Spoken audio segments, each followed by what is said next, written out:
finally. So let's get the top news coverage. AIIMS Delhi Director Dr. Randeep Guleria has said that Bharat Biotech's Covaxin vaccines data for children aged 2 to 17 years after completion of the phase 2/3 trials should be available by September and the approval should be expected in the same month.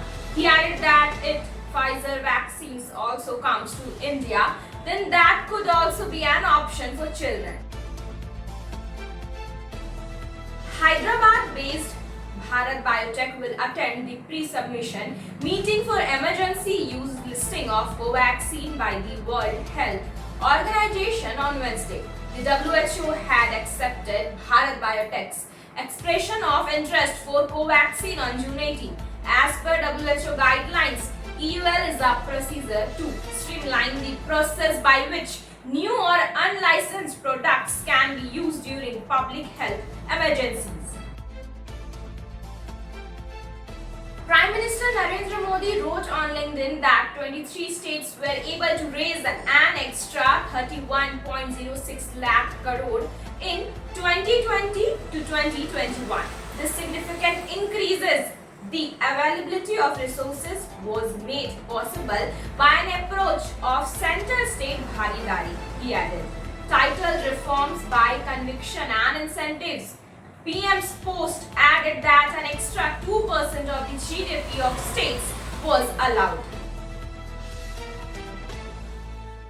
Dr. V.K. Paul in the press conference of the Ministry of Health told that the first reason for the new wave of COVID-19 is the spread ability of the virus, while the second is the people become susceptible hosts if they are not vaccinated. According to Paul, the third reason is its transmissibility after the mutation of the virus, and the fourth reason is the opportunity for the virus to spread.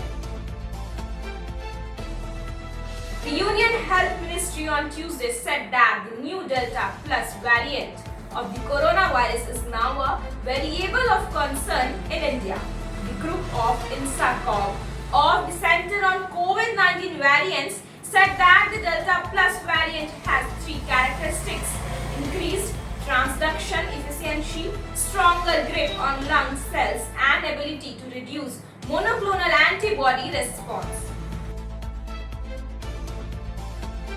Now let's have a look on some agriculture news.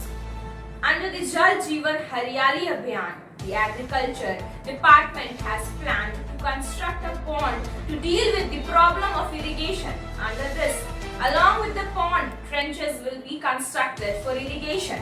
Grant will also be given by the department for the construction of the pond. For this, a target has been set to construct 400 ponds in the district. Till now, very few farmers' applications have come under this scheme. Two types of eligibility have been fixed for pond construction. Farmers can take advantage of this in a group or individually. In this scheme, if the land is available with the farmer, he can build a pond. Otherwise, 2 or 4 farmers together will get the pond constructed on 1 acre of land. The process of acceptance of the application will be done after the online application. At the same time, the verification of the site will also be done. Then its MB will be made and sent to the department for the payment. On Tuesday, a meeting was held with the Ajivika Krishi Mitra of the block under the chairmanship of Block Program Manager Pawan Lakra at Kamdara's Agriculture Office regarding Kharif crop. In this meeting, discussions were held regarding purchasing paddy related to Kharif crop, making it available to women farmers on time so that they can be seeded at the right time. Apart from this, a target was fixed to plant at least 10 fruit-bearing samplings by all the village groups in the meeting.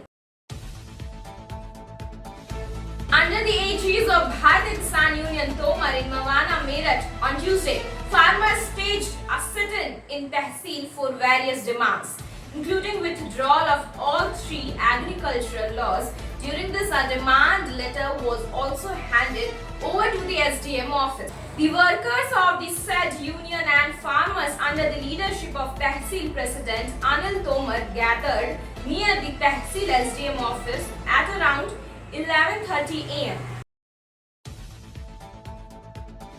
At the end, let's move towards some sports and Bollywood news. BJP MP Sanghmitra Maurya has said TMC MP Nusrat Jahan has described herself as married and husband's name Nikhil Jain in her bio. She took oath as Nusrat Jahan Ruhi Jain. Now she's calling her marriage illegal. I have appealed to the Lok Sabha Speaker to take action. So that's all for today. For more news updates, stay connected with Fasal Kranti. Thank you.